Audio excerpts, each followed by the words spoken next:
I thought I had finally escaped, that my hard-won independence was safe. But then one phone call ripped it all away, dragging me back into a nightmare I'd spent years outrunning. Just weeks ago, my life felt normal. I was 25, living solo in an apartment I adored. My office job was boring, sure, but the routine was a comforting blanket. I had friends, hobbies, a life I'd built entirely for myself. Then the phone rang. It was my mom, her voice thin and shaking with a desperation I hadn't heard since I was a kid. "We need you to come back," she pleaded. "No one's doing the housework. Your dad can't do it, and your brother's too busy with his job. Please, we can't manage without you. I'm really struggling here." Her words hung in the air, heavy and suffocating. I knew things were tough. My parents had just moved into this massive new house, and it was clearly overwhelming them. But this was a monumental ask. I'd been on my own for nearly 4 years, relishing the peace and the freedom I'd fought for. Why should I just throw that away because they couldn't get their act together? "Mom, I can't just drop everything," I said, trying to keep my voice steady. "I've got my own life here. Maybe Dad could help more, or Jason." "You don't understand," she snapped, a rare, chilling anger in her tone. "I can't keep up with this, it's impossible. Your dad's been too sick, and your brother never does anything. You're the only one who can fix this. Please, I need you." That was the first call. A few days later, a text popped up from my brother, Jason. "Mom's losing it," it read. "She says if you don't come back, things will fall apart. You're the only one who can help." He didn't ask. He demanded. The sheer audacity of it burned. As if I was just supposed to abandon everything for them. I was furious. But underneath the anger, a cold wave of guilt washed over me. Was I being selfish? I wasn't selfish. I'd worked too damn hard to carve out my own life to just toss it aside. So, I ignored him, hoping they'd somehow figure it out. The next morning, another message from Mom landed. "Please, your father can't do it, he's too tired. I'm doing everything by myself. The house is a mess, the laundry is piling up. If you don't come back, I don't know how we'll manage." My stomach churned. Guilt twisted inside me, but I held firm. I wasn't going back. Not like this. Then things got strange. The emotional voicemail started. Mom would call, crying, begging, each message more desperate than the last. They came daily, sometimes multiple times a day. She'd even leave messages simply saying, "I miss you." Every time I heard her voice, something inside me wavered. Jason didn't let up either, though his messages were less pleading, more exasperated. I knew he hated being the only one left to help. But this wasn't my problem anymore. He was a grown man, and Dad wasn't a child. I couldn't be the solution to everything. But then, one message truly shook me. "Mom's losing her mind," Jason wrote. "She won't stop crying. She's even saying she might not be able to take care of the house anymore. You need to come back or everything's going to fall apart. Please." That one hit differently. Guilt crept in again, but I bit down hard. I told myself, I can't fix everything. I'm not responsible for their problems. I'm not their caretaker. Then the doorbell rang. It was around 8 p.m., and I just settled in for a show. I wasn't expecting anyone. I certainly wasn't expecting them. I opened the door, and there they were, my mom and dad, looking utterly defeated and worn out. Behind them, Jason stood, uncomfortable but resolute. "Why are you here?" I asked, barely keeping my voice steady. "Sweetheart, please," my mom began, her voice cracking. "We're at the end of our rope. We can't do this anymore. We need you. You have to come back." I stood there, stunned. They'd driven 2 hours to get to me, to beg. It was insane. "I don't understand," I said, stepping back slightly. "Why can't you just handle it? Why didn't you ask someone else?" "I am asking you, honey," she cried, her voice growing more desperate. You're the only one who can help us. You're the one who used to take care of everything when you lived here. You know the house, you know how to manage everything. We can't do it without you." My heart twisted, but a surge of hot anger quickly replaced the guilt. How dare they? They had used me as their backup for years, always expecting me to step in when things got tough, but never once appreciating the independence I had built for myself. "I can't just come back and live like that again," I said, trying to hold firm. "I have my own life now. You can't keep doing this." "Please," Jason said, stepping forward. "You don't know what it's been like here. The house is falling apart. Mom's been crying every day. I'm barely holding things together." I looked at him, shocked. Jason had always been the golden child, the one who could do no wrong in my parents' eyes. It was hard to believe he was struggling, but something in his voice made me pause. Still, I shook my head. This isn't my problem anymore. I can't go back to being the one to fix everything. It was in that moment that my mom's eyes filled with tears, and she broke down completely. "I'm sorry," she sobbed. "I didn't want it to come to this. I didn't want to pressure you, but I'm so overwhelmed, honey. I need help." I closed my eyes, feeling the weight of the situation. It was like they were emotionally blackmailing me. I didn't know what to do. But then something snapped inside me. They couldn't keep using me like this. I wasn't their solution, their fallback plan anymore. So I did something I never thought I'd do. I blocked their numbers. All of them. It wasn't easy. I could already feel the guilt creeping in. But I had to stand firm. I wasn't going back. But a week later, things took a strange turn. I was sitting at home when I heard a knock at the door. I opened it, expecting a delivery or maybe a neighbor. But standing there, once again, were my parents.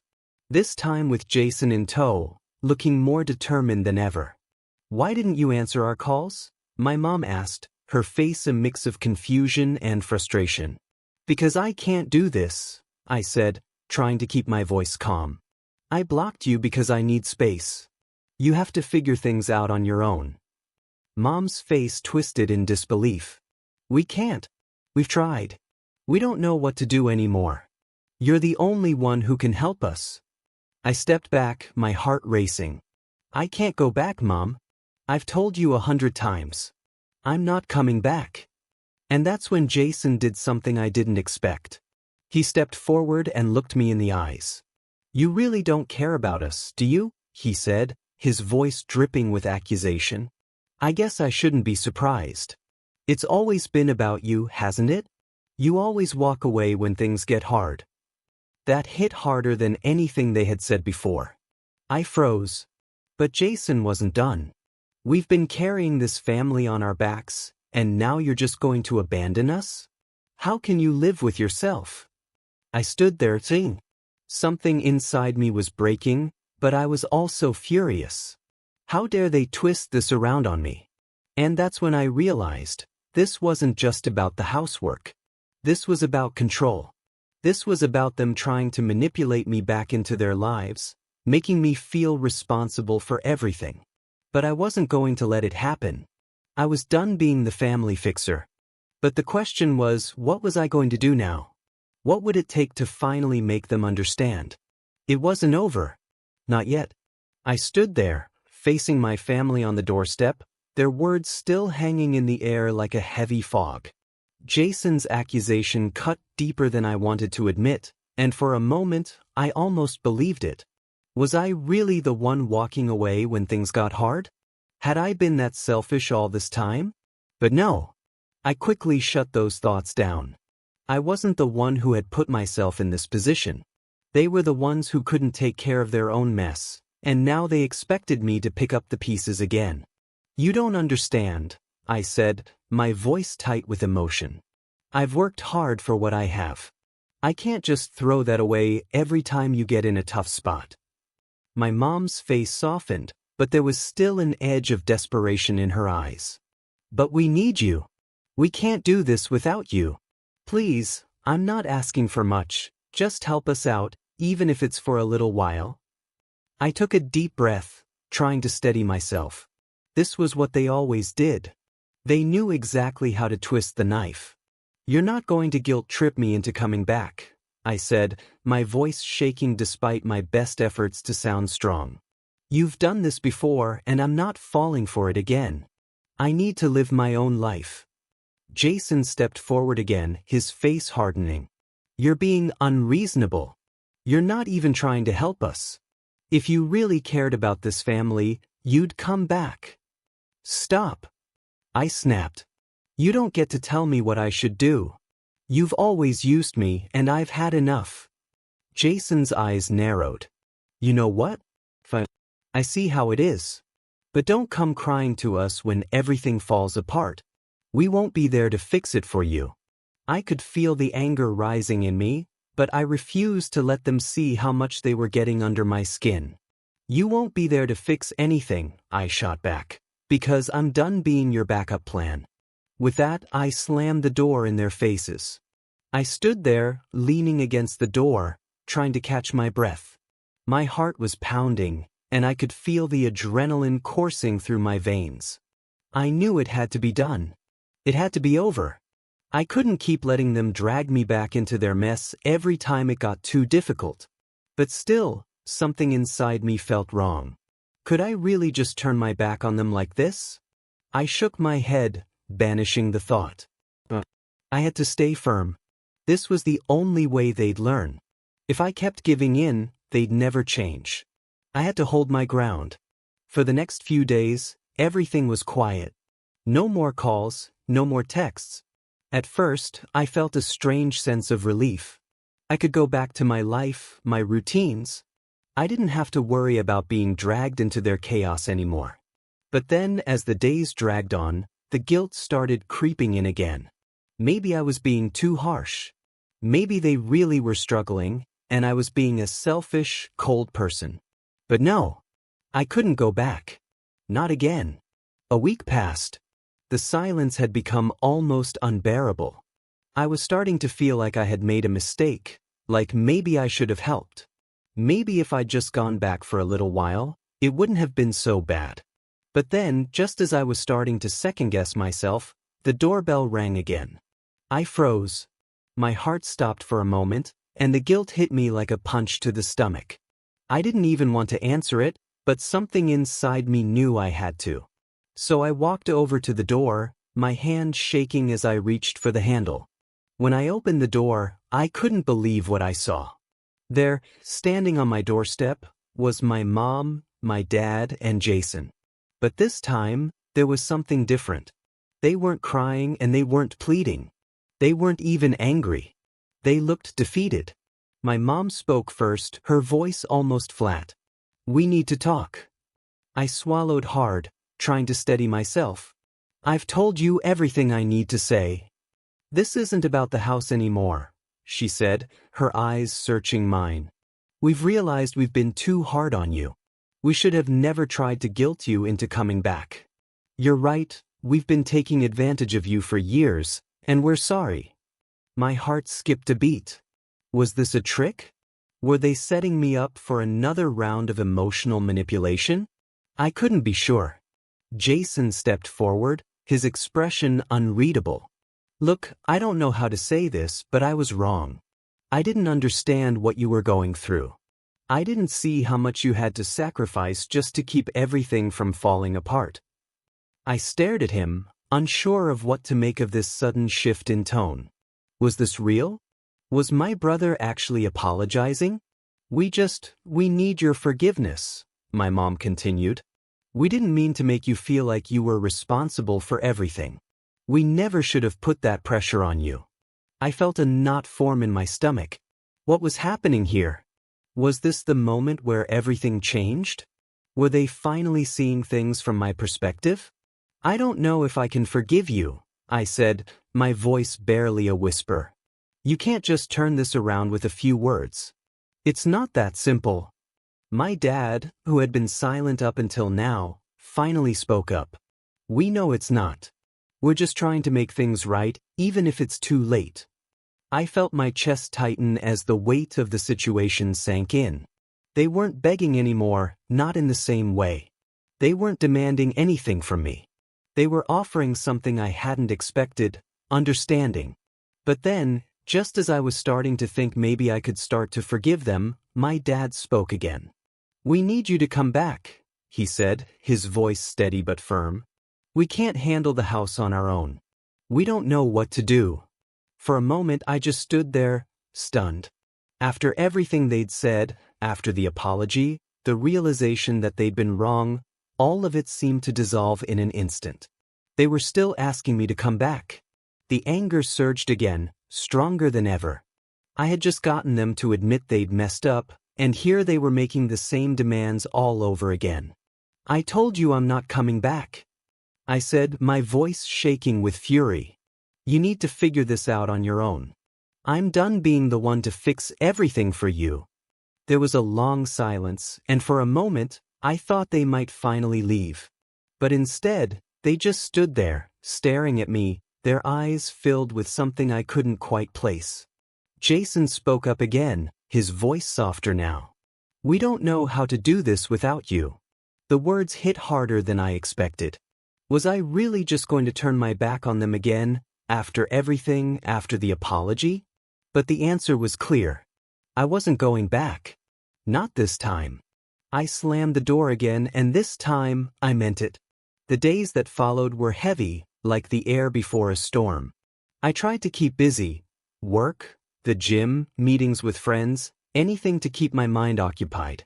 But despite everything I told myself, the guilt crept in again. I kept replaying that moment with my family, their faces still fresh in my mind. They hadn't begged, they hadn't guilt-tripped me. They had finally admitted their faults. But then, at the last minute, they dropped the "we need you to come back" bomb. I kept asking myself, should I have gone back? Was I being too stubborn? I had to admit, their words still echoed in my head. They were my family after all. But that's when it hit me. This wasn't about me helping them anymore. This was about them realizing they needed to stand on their own 2 feet for once. They needed to learn how to manage their lives without relying on me to clean up their mess every time. But still, despite all that, the nagging doubt wouldn't go away. And then, one evening, as I was sitting in my living room trying to focus on a book, my phone buzzed on the table. I reached over and saw a message from my mom. "We really messed up. Please just think about it. We miss you. Your room's still the same." I read the message twice before throwing my phone on the couch in frustration. Was she trying to guilt-trip me again? This was getting exhausting. I couldn't keep having the same conversation with them over and over. The next day, there was a knock on my door again. I opened it cautiously, half expecting to see the same defeated faces. But instead, standing there was Jason. He wasn't with Mom or Dad this time, just him. "Can we talk?" he asked quietly. I didn't answer immediately. My instinct was to tell him to leave, but there was something about the way he was standing there. No pleading, no anger, just exhaustion. He looked like he had the weight of the world on his shoulders. I sighed and stepped aside, motioning for him to come in. "What now?" Jason sat down without waiting for an invitation. "I know I've messed up, and I know I've said some things I can't take back. But I'm tired of this. I don't want to keep pretending like we don't need you. We do need you." I crossed my arms, trying to keep my composure. "I've told you a million times, I'm not your backup plan. You need to fix your own problems." "I know," he said, his voice barely above a whisper. "But we've tried, and it's not working. We're failing. I don't know how to fix it." I stood there. His words were soft, filled with genuine guilt, but something inside me wouldn't let me give in. Not like this. I couldn't just walk back into that life of being everyone's problem solver. "Jason, I've been carrying you all for years. Every time I've gone back, it's been the same. I help, I fix things, and then you all act like you can't live without me. But you can. You need to learn how to live without me." Jason's eyes filled with frustration, but he didn't argue. "I'm not asking for forever, just for a little while. We need you to help us get back on our feet. We're barely keeping things together here." I could see the desperation in his eyes, but I also saw something else: guilt. He wasn't just talking about the house or chores anymore. He was talking about the emotional toll of always relying on me, and it was clear, at least in that moment, that he recognized how unfair it had been. "I can't just fix everything for you, Jason," I said softly. "I can't be the one who always picks up the pieces. You have to find your own way." We sat in silence for a few moments, the tension thick between us. I knew he wasn't going to leave until he got what he came for, but I wasn't going to give in. Not this time. "I get it," he said finally, his voice hoarse. "But you can't just cut us off completely. We're family. We need you, even if you won't admit it." The words hit harder than I expected. We were family, and in that moment, I realized how long it had been since I truly felt like part of that family. I was always the outsider, always the one they came to when everything else fell apart. "Maybe I've been trying to avoid this," I said, the words escaping before I could stop them. "But I don't think I can fix this anymore. I can't keep going in circles." Jason nodded, his face darkening with guilt. "I know. I just don't know how to fix it either." "You'll have to figure it out," I said firmly. "I'm done being the one who's always there to pick up the pieces." He didn't argue. He just sat there for a moment, looking like he wanted to say something else, but nothing came out. I felt a small pang of guilt again, but I quickly pushed it away. I couldn't keep making excuses for them. Finally, after what felt like an eternity of silence, Jason stood up. He hesitated before saying, "I don't want things to be like this, but I think you're right. We can't keep depending on you. Maybe it's time we all learn to do things on our own." And with that he left.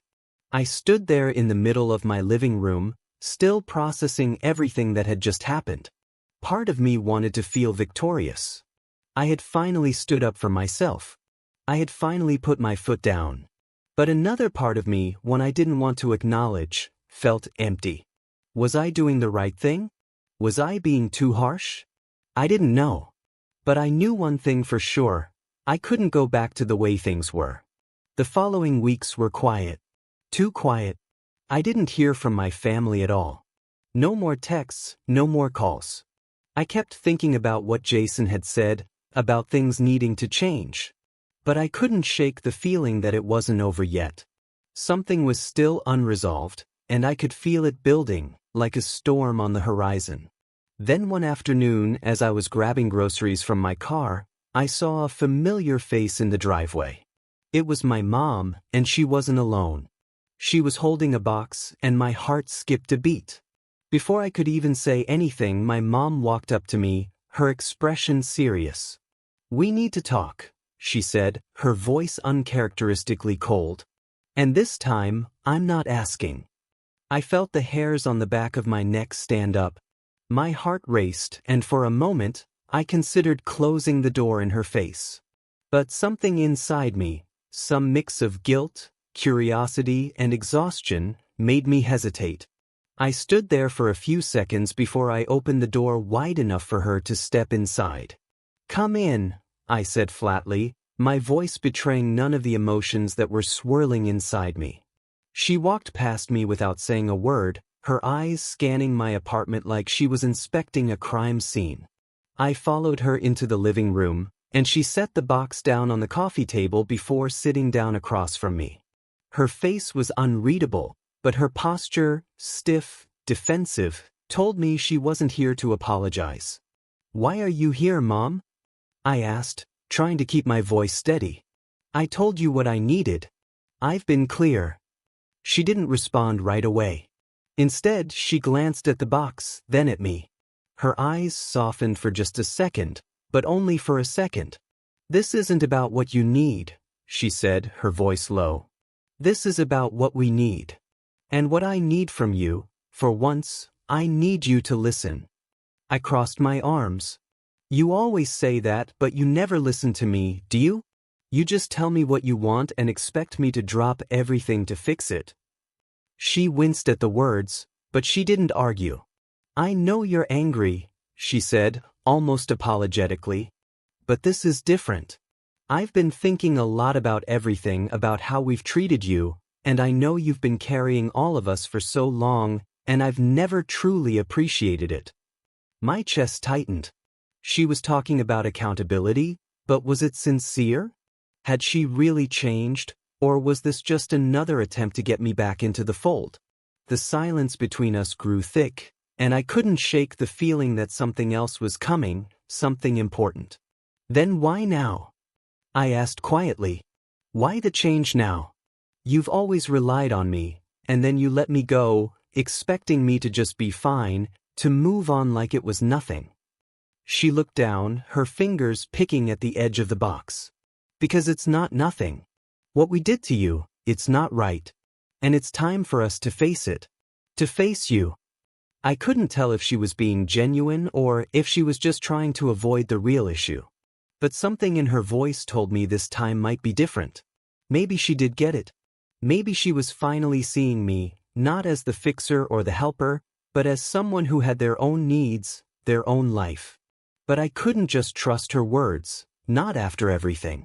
"You say you've been thinking about it," I said, leaning forward. "But what are you actually doing about it? Because I've been carrying your weight for years and I'm tired, Mom. I'm tired of being the one who always fixes things. I can't be that person anymore." Her eyes filled with something I hadn't seen before, regret. "I know. And that's why I brought this." She gestured toward the box, her hand trembling slightly. My curiosity piqued. I glanced down at it. "What's in the box?" She paused for a moment before speaking. "I've been doing some thinking, and I realized I need to stop treating you like a crutch. I can't keep making you feel like you owe us. So I've made some changes. We've all made some changes." I reached out and opened the box. Inside was a folder, stuffed with papers. My eyes quickly scanned them. It was a set of documents, a formal plan. One that laid out clear expectations, household responsibilities, financial arrangements, a timeline for getting their lives in order. It was a contract. I felt my mouth go dry as I read through the list. They weren't just asking for help anymore. They were making it clear they were taking responsibility. "I've signed up for counseling," my mom continued. "And your dad is going to be going to meetings. Jason's been looking for a job, and we've agreed to share household duties." I blinked in disbelief. Was this really happening? For the first time, I could see the real effort behind their words. They weren't just asking me to help, they were trying to fix things on their own. I glanced back at her, unsure what to say. This was the change I'd been waiting for. But was it too late? I trailed off, feeling a lump form in my throat. "This is a big step, but you can't expect me to just come back. This is something you're doing for yourselves, not for me." She nodded, her eyes brimming with emotion. "I understand. But I just wanted to show you that we're trying to do better. That you don't have to carry us anymore. I know it's not enough to make up for everything, but it's a start." I sat there for a moment, the weight of everything hanging between us. I'd spent so long being angry at them, at the years of feeling used and unappreciated. But now, sitting here, I realized something. Maybe this was the closure I needed. Maybe I didn't have to carry the burden anymore. "Mom," my voice faltered and I cleared my throat. "I'm proud of you. Of all of you. I really hope this works." She smiled softly, the first real smile I'd seen from her in a long time. "We're going to make it work. But we can't do it alone anymore. And neither can you." I nodded, finally feeling the first hint of relief. I didn't have to fix everything. They were going to try, and that was enough for now. As she stood up to leave, she gave me a long look, one that spoke volumes. She wasn't asking me to forgive everything, but she was showing me that she understood, that things were changing, slowly but surely. "I'll be around," she said. "But no pressure. Take your time." And just like that, she left, leaving me with the quiet hope that maybe, just maybe, things could get better.